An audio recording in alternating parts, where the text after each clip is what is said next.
कि इसकी पार्टी को तोड़ दो, चिराग पासवान समाप्त हो जाएगा। नहीं समाप्त हुआ चिराग पासवान। इसके घर से इसका सामान निकाल कर सड़क पर फेंक दो, इसकी बूढ़ी नानी इसकी माँ के साथ, चिराग पासवान समाप्त हो जाएगा। नहीं समाप्त हुआ चिराग पासवान, क्योंकि जो लोग चिराग पासवान को समाप्त करना चाहते हैं वो लोग भूल जाते हैं कि चिराग पासवान शेर का बेटा है। भैया मैं टूटने वाला हूँ, मैं झुकने वाला हूँ, और बच्चों के भाई मैं किसी से नहीं हूँ।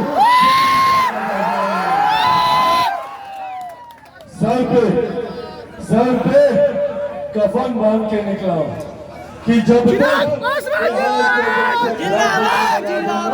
तब तक मैं भी चैन की सांस नहीं लूंगा।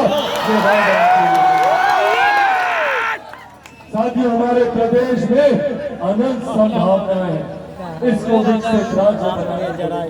अनंत संभावनाएं, यहाँ देश से नहीं दुनिया से लोग आ गए।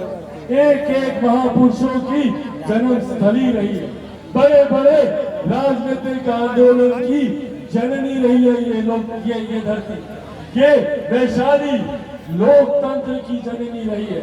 सोचिए, एक ऐसी धरती जहाँ पर गौतम बुद्ध से लेकर भगवान महावीर से लेकर गुरु गोविंद सिंह जी से लेकर मेरी माता सीता तक जिसकी धरती में रही है, अनंत संभावनाओं से भरी हुई है धरती।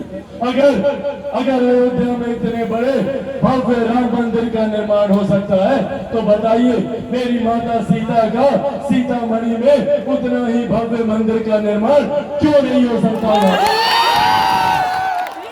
ये व्यक्तिगत आस्था की बात अलग है, जिसकी आस्था है वो बात अलग है, पर साथ ही में सोचिए, जब अगर उतना ही बड़ा भव्य मंदिर बनेगा, एक 6 लेन का कॉरिडोर बने अयोध्या और सीतामढ़ी के बीच में, कि जो व्यक्ति भगवान राम के दर्शन करने जाए वो माता सीता का आशीर्वाद देने आए, सोचिए इससे प्रदेश का राजस्व कितना बढ़ेगा। यहाँ पीछे शांति स्तूप है, अगर खूबसूरती से विकसित कर दिया जाए, इसको अच्छे से मुख्य मार्गों से इसको जोड़ दिया जाए, सिर्फ देश से ही नहीं विदेश से भारी संख्या में सैलानी यहाँ पर आएंगे, इसके दर्शन के लिए यहाँ पर आएंगे, पर्यटक घूमने के। सोचिए इस क्षेत्र का कितना विकास होगा। ऐसे ही पूरे बिहार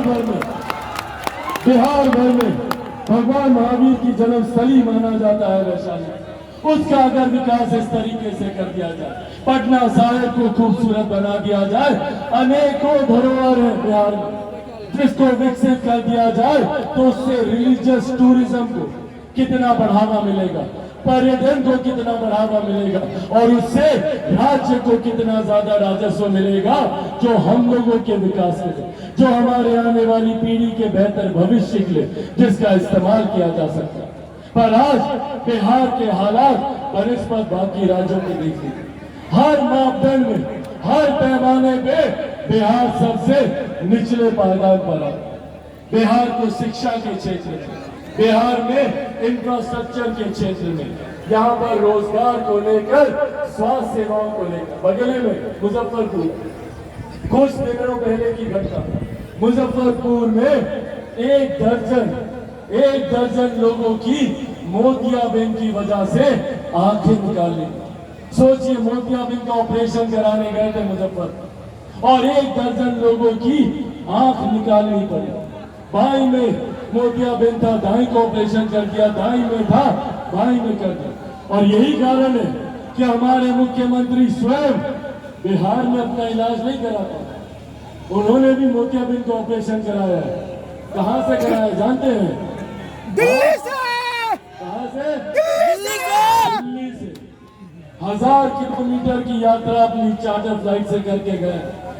बिहार में हम ये आते हैं, उसकी चिंता मुख्यमंत्री नहीं है। बिहार के युवा जिए या मरे, मुख्यमंत्री को फर्क नहीं पड़ता।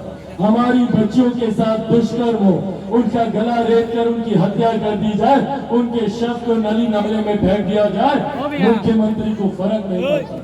बुजुर्गों की दिन दहाड़े लूट कर हत्या कर दी जाए, मुख्यमंत्री को फर्क नहीं पड़ता व्यवसायियों की लूट कर हत्या कर दी जाए, मुख्यमंत्री को फर्क नहीं पड़ता। तो भाई जिस मुख्यमंत्री को हम लोगों के जीने या मरने से फर्क ही नहीं पड़ता, तो उस मुख्यमंत्री के होने या ना होने से हम लोगों को भी कोई फर्क नहीं। ये बात अहंकार में बैठी सरकार को बताना जरूरी है। आज ये लोग विपक्षी दलों का गठबंधन बनाने का प्रयास कर रहे हैं। सब अलग अलग विचारधारा के लोग हैं। एक दर्जन ऐसी पार्टियां हैं जिनके नेता स्वयं प्रधानमंत्री बनना चाहते हैं। वो लोग अपने सिद्धांतों से, अपने विचारों से समझौता कर एक मंच पर आ रहे हैं। क्यों? ताकि वो मौजूदा केंद्र सरकार को हटा सके। एक ऐसी सरकार जो हर कदम पर विकास के कार्य कर रही है। अभी G20 का आयोजन हमारे प्रधानमंत्री आदरणीय नरेंद्र मोदी जी ने किया। एक ऐसा भव्य आयोजन जिसकी देश ने ही नहीं पूरी दुनिया ने सराहना की। भारत ने अपना दम दिखाया कि किस तरीके से इतनी खूबसूरत तमाम अंतर्राष्ट्रीय देशों से इतना भव्य आयोजन भारत में किया गया। और उसके बाद हमारे तमाम विपक्षी दल के नेता एकजुट होते हैं सिर्फ और सिर्फ मौजूदा प्रधानमंत्री नरेंद्र मोदी जी को हटाने का। साथियों, आज जब हम लोग यहाँ पर एकत्रित हैं, ये हम लोग को समझना जरूरी कि जरूरत है एक ऐसी सरकार के निर्माण की जो जात पात धर्म मजहब से उठकर सबको एक साथ लेकर चलने की बात करे। हमारे मुख्यमंत्री उन्होंने निरंतरता में हम लोग को जात पात धर्म मजहब में बांटने का काम किया। कभी दलित को महादलित किया, पिछड़ा को अति पिछड़ा किया, कभी अगड़ा, कभी पिछड़ा, कभी महिला, कभी पुरुष, कभी हिंदू, कभी मुस्लिम, सिर्फ हम लोग को बांटने का काम किया। जबकि हकीकत है कि पूरे हिंदुस्तान में, बिहार में ही नहीं पूरे हिंदुस्तान में अगर एकमात्र कोई फर्क है, एकमात्र कोई भेद है, तो वो सिर्फ इतना कि एक अमीर जो अमीर होता जा रहा है, दूसरा गरीब जो गरीब होता जा रहा है। और इस गरीब हर जात का धर्म मजहब के लोग हम लोग तब तक विकसित बिहार की कल्पना नहीं कर सकते जब तक हर गरीब आदमी को, हर गरीब व्यक्ति को उस पंक्ति में खड़े अंतिम पायदान के हर एक व्यक्ति को जब तक हाथ पकड़कर मुख्य धारा के साथ हम लोग नहीं जोड़ेंगे, तब तक हम लोग विकसित बिहार की कल्पना नहीं। और यही आग्रह करने आज आप लोगों के बीच आया। मैं जात पात धर्म मजहब से उठकर एक विकसित बिहार बनाने के संकल्प के साथ निकला। मैं किसी धर्म या जाति के बिहारियों की नहीं, मैं पूरे 13 करोड़ बिहारियों को बिहार फर्स्ट और बिहारी फर्स्ट बनाने। पर मैं ये भी जानता हूं साथियों कि अकेला चिराग पासवान कुछ नहीं कर सकता। चिराग पासवान को जरूरत है तो आप सबके साथ ही, आप सबको आप सबको चिराग पासवान बनकर गांव-गांव जाकर, घर घर जाकर बिहार फर्स्ट और बिहारी फर्स्ट के बारे में बताना होगा। बताएंगे चिराग पासवान, दोनों हाथ उठाकर बताएं, बनेंगे